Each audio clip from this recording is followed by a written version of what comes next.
What's up, guys, and welcome back to Beyond the Void Horror Podcast. My name is Alex, and today we're going to do a spoiler-free review of a movie that just came out to Shudder called Rebirth.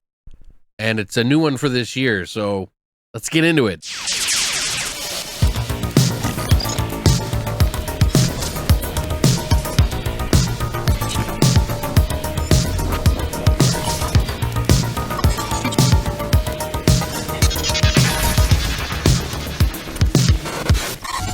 Now, this movie came out in theaters, I think, in September for like a short run or something like that. I remember seeing a few people talking about the movie or getting screeners to it or something like that. It might have been in the festivals even, but I never got a chance to see it. But now it has come out on Shudder for the experience there on their streaming service. And I finally got a chance to sit down and check it out. So what is Rebirth all about? Well, it's about a single mother and a morgue technician who are finding a bond together by their relationship to a little girl that they've reanimated from the dead. Mostly the story kind of focuses on the morgue technician, who is a very interesting character. She is a very unlikable person who is very odd, eccentric, and very focused on her work, while another woman whose daughter suddenly passes, and then the paths of the childless morgue technician ensue. Now, this movie does not look away from some of the more ugly or disgusting moments. You know when they say, well, why do you never see anybody take a pee in a movie or something like that? Well, this movie's like, hey, let's put it in there. And I joke, of course, but this is not a movie that shies away from some of the more uncomfortable moments. There is definitely some surgery and gore and disgustingness. There's animal stuff in here that is a little disturbing, but they're all going for this very realistic, sort of edgy vibe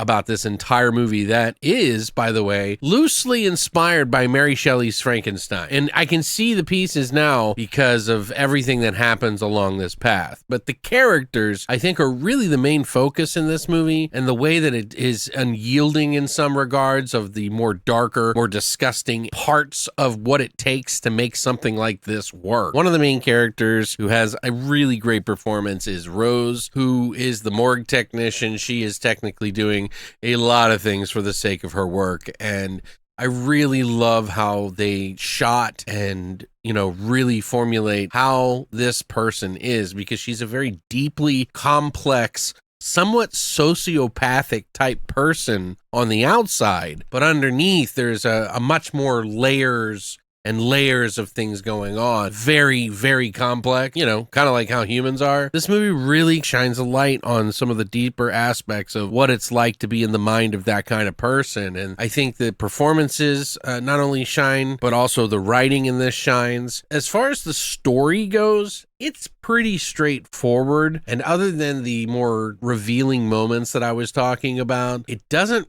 have a lot of like super crazy storytelling. It's more of like, hey, this is a really fucked up thing that happened, and I'm going to show you what happened. It doesn't have necessarily a resolution, although I think it has actually a pretty decent end. And I like the ending of this movie. I felt like this was a story more about the mother and this woman and how these vastly different women, this dichotomy, come together around this one girl. And I think it's pretty masterful as far as when it comes to writing characters like this. Although, I'm sure somebody's going to be like, well, this isn't realistic. But for me, hypothetically, in this situation, it felt realistic and it felt authentic, and the performances were real and the performances were authentic. Even the little girl does a really good job in this movie. And for such a condensed, smaller film, it really has a commanding presence to it. And I think it's pretty awesome. Like, the director of this movie is Laura Moss. She also helped write this story, and this is her first feature film. She's done actually a few other shorts and even a TV episode, but this is her first feature film, and if this is what to look out for in the future, well, shit, I'm on board, Laura, because like this was pretty great stuff. Like, it has like a vibe of almost like Cronenberg in this movie, but it also has like another kind of feel to it that isn't, it's more storytelling, a little bit more authentic in the characters. A lot of times in like Cronenberg's movies, they have really rich characters, but they're not exactly always the most believable, or there's something human human that they approach in this movie about how these characters are told and the depth of which these people are and what it takes for these kinds of people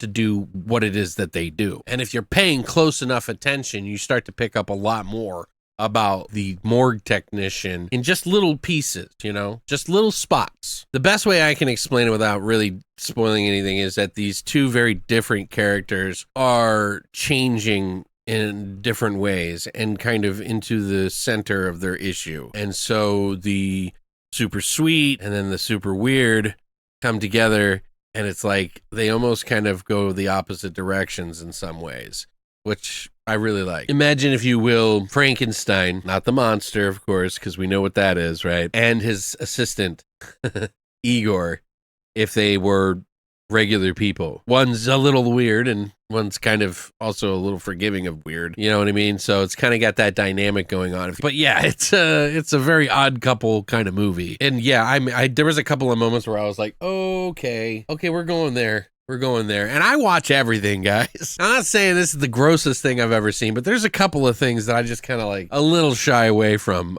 for some reason. And this movie kind of does that for me. So, but it's not like an exploitation film necessarily. There is a story in there. I just don't think that some people are going to like this because they're going to want more from it, or they're going to want more of a conclusion, or they're going to want to know what happens to certain characters in the end. And this one just sort of is about that journey and about the characters and where they come from to get where they are.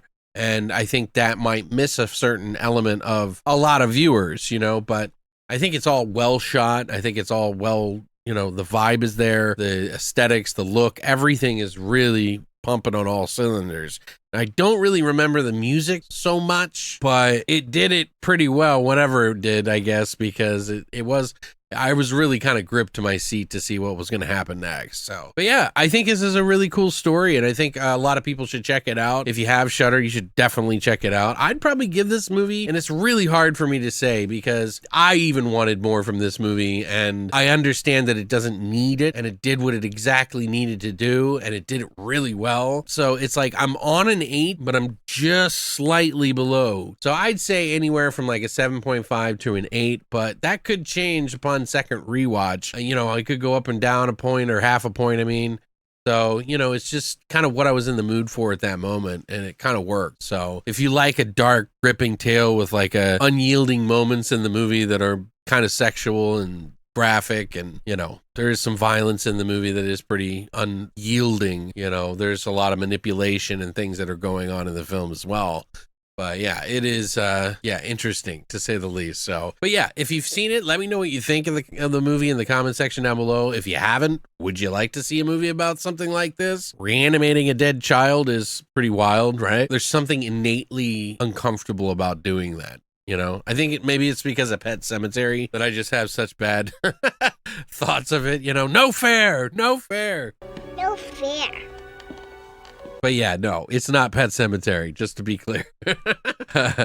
But yeah, definitely think it's worth a watch. It might lack for a lot of people just because they want it to be something like Pet Sematary and just kind of go unhinged. But I don't want you to get your expectations up. So just, you know, lower them. It's a little bit of a smaller story on a smaller scale, done really well. Definitely let me know what you think about this movie in the comment section down below. I'd love to hear from all of you. Got more on the way. Got a second part of the haul coming that I need to do for you guys. It's the Unearthed haul that was sent to me. And I still have a lot of physical media that we're going to be doing. I'm trying to catch up. This last month really tore through me. Like, it really wore me out, guys. So I'm trying to find the balance. It's all about that balance of doing decent work and, you know, getting you guys some of that content. So if you're not already, please do sign up for TikTok, because we do a lot of silly things over there that are like quick content, you know, funny things that I like to do. Sometimes I'm just extremely weird. But anyway, thanks for coming by, and as always, long live the boys.